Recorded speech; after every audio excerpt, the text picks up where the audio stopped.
Alexander Blackwood stood at the edge of his penthouse balcony, 42 floors above Manhattan, swirling an 18-year-old Macallan in a crystal glass that cost more than most people's monthly rent.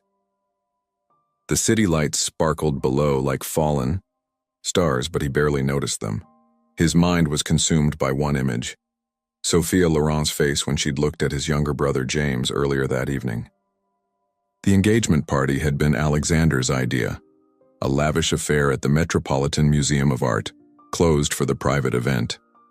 He'd spared no expense, telling himself it was a gesture of brotherly love. But as he watched Sophia's delicate fingers intertwined with James's, something inside him had shattered. The truth he'd been denying for months finally crystallized. He was desperately, hopelessly in love with his brother's fiancée. "Mr. Blackwood?" His assistant's voice cut through his thoughts. "The board members are asking about tomorrow's meeting." Alexander turned, his features transforming into the cold mask that had earned him the nickname the Stone Emperor in financial circles. "Tell them I'll be there at 7, not 8, and reschedule my lunch with the Japanese investors." "But sir, they flew in specifically to—" "Did I stutter, Ms. Chen?" His voice was soft, but she flinched as if he'd shouted. "No, sir." She retreated, leaving him alone with his thoughts and the Manhattan skyline. Alexander drained his whiskey in one burning gulp. At 38, he'd built Blackwood Enterprises from his father's modest investment firm into a global empire worth billions. He'd crushed competitors without remorse, manipulated markets when necessary, and never apologized for his ruthlessness. The world was divided into winners and losers, and Alexander Blackwood refused to be the latter. But Sophia, she was different. An art historian with kind eyes that saw through his carefully constructed facade. He'd introduced her to James at a gallery opening, never imagining his charming, easygoing brother would capture her heart. Alexander had been too busy building his empire to pursue her himself, and now it was too late. His phone vibrated. A text from James. "Thanks again. For tonight, Alex. Sophia can't stop talking about how perfect everything was. You're the best brother anyone could ask for." Alexander's jaw tightened until it ached. He typed back, "Anything for you two." He hurled the empty glass against the wall, watching it explode into glittering fragments. Like his heart. Like his conscience. A plan was already forming in his mind. Alexander hadn't built his fortune by accepting defeat. If he wanted something, he took it, regardless of the cost. And he wanted Sophia Laurent. Tomorrow he would begin, carefully, meticulously, the way he executed every hostile takeover. His brother would never see it coming. Sophia Laurent's fingers traced the outline of an ancient Greek sculpture at the museum's conservation laboratory, her touch delicate as if caressing a lover. Alexander Blackwood watched from the doorway, transfixed by the tenderness in her eyes the color of autumn leaves caught in sunlight. "I didn't expect to see the great Alexander Blackwood in our humble workspace," she said without turning around, her voice carrying a hint of amusement. "Don't billionaires usually send minions for unexpected visits?" "I was in the neighborhood," he lied smoothly, having deliberately rearranged his entire day to engineer this seemingly casual encounter. "James mentioned you were leading the restoration of the new Hellenistic acquisitions." She finally turned to face him, wiping plaster dust from her hands onto her lab coat. Her dark curls were pulled back in a messy bun, exposing the elegant curve of her neck. No diamonds, no designer clothes. Yet she possessed a grace that made the socialites in his circle look like gaudy counterfeits. "Your brother exaggerates. I'm part of a team." Sophia smiled, the kind of smile that transformed her entire face. "But I appreciate your substantial donation that made this exhibition possible." Alexander moved closer, inhaling the scent of her, sandalwood and something uniquely hers. "I have a proposition for you." Wariness flickered across her features. "What kind of proposition?"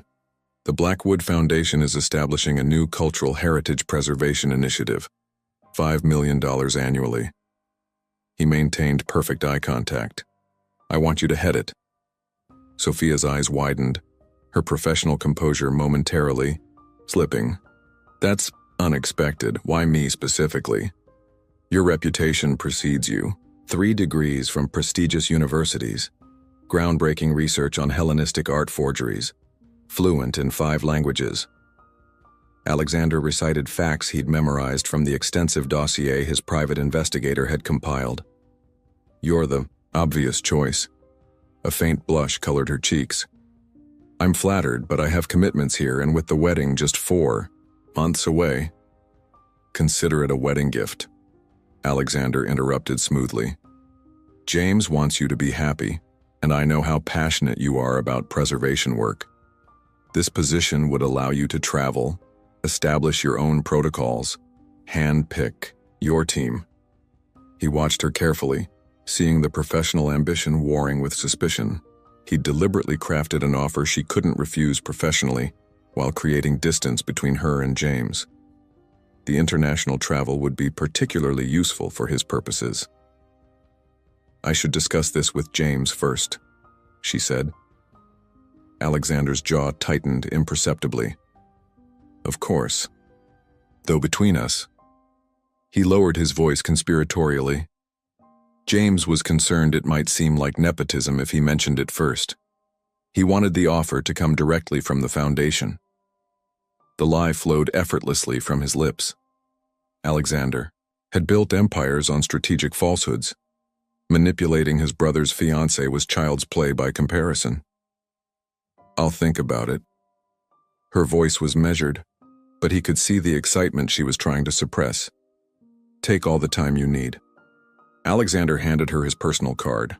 Not the standard business card his assistant distributed, but the black titanium one with only his private number engraved in silver. Call me directly with your decision. As he turned to leave, Sophia called after him. Alexander, thank you for thinking of me. James always said you were different from how the media portrays you. Her words struck him with unexpected force. For a brief moment, shame threatened to surface through the cracks in his carefully constructed armor. Then he remembered the way she had looked at James at the engagement party, with a love he coveted for himself, and the shame retreated. The media rarely gets anything right, he replied with a practiced smile that never reached his eyes. I look forward to your call, Sophia. Outside the museum, his driver held the door to his Bentley open. As the luxurious vehicle merged into Manhattan traffic, Alexander stared unseeingly at the cityscape. Phase 1 was complete. The seed had been planted. His phone chimed with a message from his brother. Heading to the airport now. We'll call when I land in Tokyo. Perfect timing. With James away for 2 weeks on business Alexander had specifically arranged, he would have ample opportunity to insert himself into Sophia's life. The game had begun. Rain lashed against the windows of Alexander's private gallery on the 30th floor of the Blackwood Tower. Lightning illuminated the Manhattan skyline in staccato flashes, casting dramatic shadows across Sophia's face as she examined the ancient Grecian amphora he'd recently acquired. It's exquisite, she whispered, her fingers hovering reverently above the terracotta surface. But the provenance documentation is questionable at best. Where did you say it came from? Alexander smiled, savoring her proximity in the dimly lit space. Does it matter? Beauty like this transcends ownership. It absolutely matters. Her eyes flashed with an intensity that made his breath catch. Cultural artifacts aren't trophies for billionaires' collections. They belong to humanity's shared heritage. 2 weeks had passed since their encounter at the museum. 2 weeks of carefully orchestrated meetings, charity galas where he'd ensured they were seated together, accidental encounters at her favorite bookstore, and now this private viewing of his collection. All while James remained in Tokyo, his return delayed by complications Alexander had secretly arranged. Perhaps you're right, he conceded with a humility that would have shocked his board members. That's precisely why I need someone like you heading the foundation to correct my cultural blind spots. Thunder growled outside as Sophia's phone chimed. Her face softened as she read the message. It's James. The negotiations are finally wrapping up. Alexander's chest tightened. I'm sure he's eager to return. He is. A smile played on her lips. He mentioned something interesting, that he never heard about the foundation position until I told him. The temperature in the room seemed to drop. Alexander maintained his composure but internally recalculated. I wanted to surprise him too. Corporate confidentiality and all that. Sophia set her wineglass down, studying him with new wariness. You know what's strange, Alexander? When I mentioned the salary, James was shocked. $5 million wasn't the annual budget, it was my proposed salary. A misunderstanding. Alexander waved dismissively, mind racing for a plausible explanation. I don't think so. Her voice remained calm, but her eyes were sharp as cut diamonds. The foundation paperwork doesn't exist. I checked with your legal department yesterday. Alexander felt the situation slipping from his control, a foreign sensation for a man accustomed to dominating every room, every deal, every relationship. The proposal is in early stages, he began, but Sophia cut him off. Stop lying. Despite her quiet tone, her words seemed to echo through the gallery. These coincidental meetings, the excessive attention, the job offer. What game are you playing? Lightning flashed again, illuminating his face, and whatever Sophia saw there made her step back. Oh my God, she whispered. You're in love with me. The accusation hung between them like a loaded gun. Alexander had rehearsed countless scenarios, but direct confrontation wasn't among them. Sophia, he began, his carefully constructed facade cracking. Were you trying to separate me from James? Create distance between us while he's away? Her voice trembled with incredulity. Do you know how sick that is? He worships you. Alexander felt something unfamiliar. Shame, crawling up his spine like a venomous insect. But beneath it, something darker stirred. Rage at being caught, at being rejected, at losing control. James has everything handed to him, he snapped, mask finally slipping completely. Our father's affection, people's genuine respect, and now, you. He doesn't deserve you. Horror dawned on Sophia's face. And you think you do? The man who would betray his own brother? I built an empire while he was partying through college. Alexander snarled. I created his cushy executive position. Every privilege he enjoys exists because of me. That's not love, Sophia said quietly. That's ownership. And you can't own me, Alexander. She gathered her belongings, hands trembling slightly. I won't tell James about this. It would destroy him. But this, whatever this was, is over. As she moved toward the door, Alexander grabbed her wrist. You can't just walk away from me. No one walks away from me. For a moment, something dangerous flickered between them, a chemistry that had nothing to do with affection and everything to do with power. Sophia jerked her arm free. Watch me. The elevator doors closed behind her, leaving Alexander alone in his temple of wealth and power. Outside, the storm raged on, a mirror to the tempest building inside him. He reached for his phone and dialed a private number. It's me, he said when the line connected.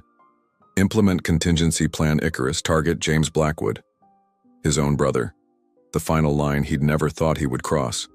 But Alexander Blackwood didn't lose. Ever. The emergency board meeting of Blackwood Enterprises had been called at dawn. An unprecedented move that set phones buzzing throughout Manhattan's financial district. Alexander straightened his tie before pushing open the mahogany doors, expecting to find his board members awaiting his arrival. Instead, only two people occupied the cavernous boardroom. James and Sophia. His brother's face was ashen, eyes hollowed, by what appeared to be several sleepless nights. Sophia stood beside him, her posture rigid, protective. What is this? Alexander demanded, his voice echoing in the empty space. Where's the board?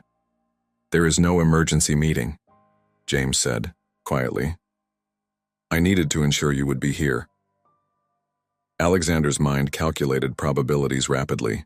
Had Sophia revealed his advances despite her promise? No. James's demeanor suggested something else entirely.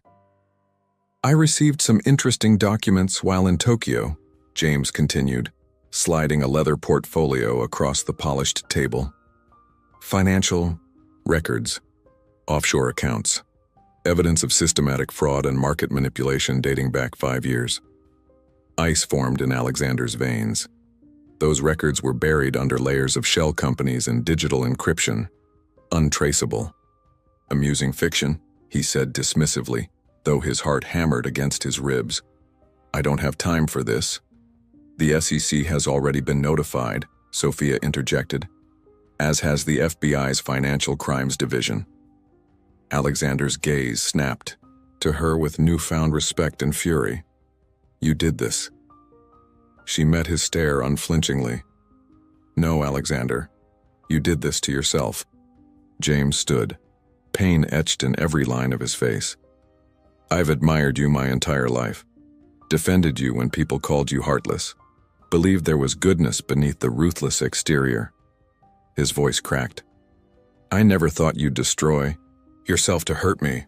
I built this company from nothing. Alexander slammed his fist on the table. Everything we have is because of me. And you were willing to sacrifice it all, your reputation, your freedom, just to sabotage my happiness. James shook his head in disbelief. What happened in Tokyo wasn't an accident, was it? Those investors who suddenly pulled out the contract clauses that magically changed overnight.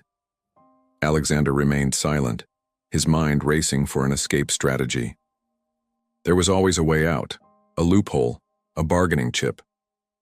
Your contingency plan failed, Sophia said. You told your associate to implement Icarus. Classic mythology, the boy who flew too close to the sun.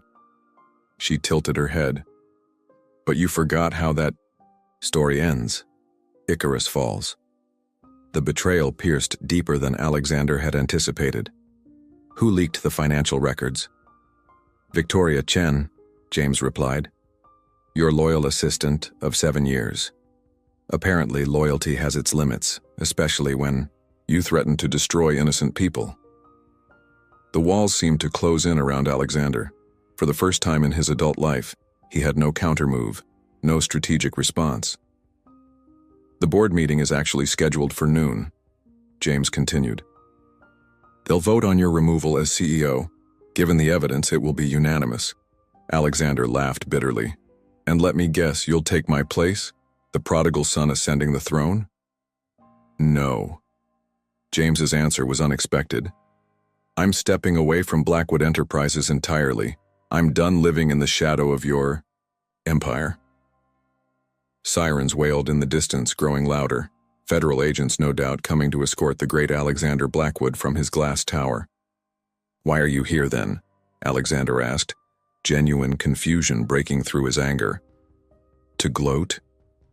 To understand, James replied simply. Was there ever a moment when you truly loved me as a brother? Or was I always just another possession to you? The question stripped away Alexander's remaining defenses. In the silence that followed, decades of resentment, jealousy, and unacknowledged pain surfaced. Father always favored you, he finally said, voice barely audible. Everything came easily to you, friendship, love, happiness, things I could buy but never truly possess. Oh, Alexander. James's eyes filled with tears. You never needed to possess them. You only needed to deserve them. The elevator chimed down the hallway. Footsteps approached, multiple sets, moving with purpose. Sophia took James's hand. We should go. As they reached the door, Alexander called after them. What happens now? You face the consequences of your actions, Sophia replied without turning around. Something you've probably never had to do before. And you too? Something vulnerable flickered across Alexander's features, perhaps the most genuine emotion he'd shown in years. James paused, meeting his brother's gaze one final time. We start over, somewhere far from here, far from you. They left as federal agents entered, badges extended. Alexander Blackwood stood alone in the empire he'd built, watching it crumble around him like the shattered glass he'd hurled against his penthouse wall the night this all began. 3 months later, from a federal detention center awaiting trial, Alexander received a postcard. No return address, no message, just an image of a small coastal village in Greece. The final move in their chess game, letting him know they had found happiness beyond his reach. And in the sterile confines of his cell, surrounded by the consequences of his ambition and arrogance, Alexander Blackwood did something he hadn't done since childhood. He wept for everything he'd gained, for everything he'd lost, for the man he might have been.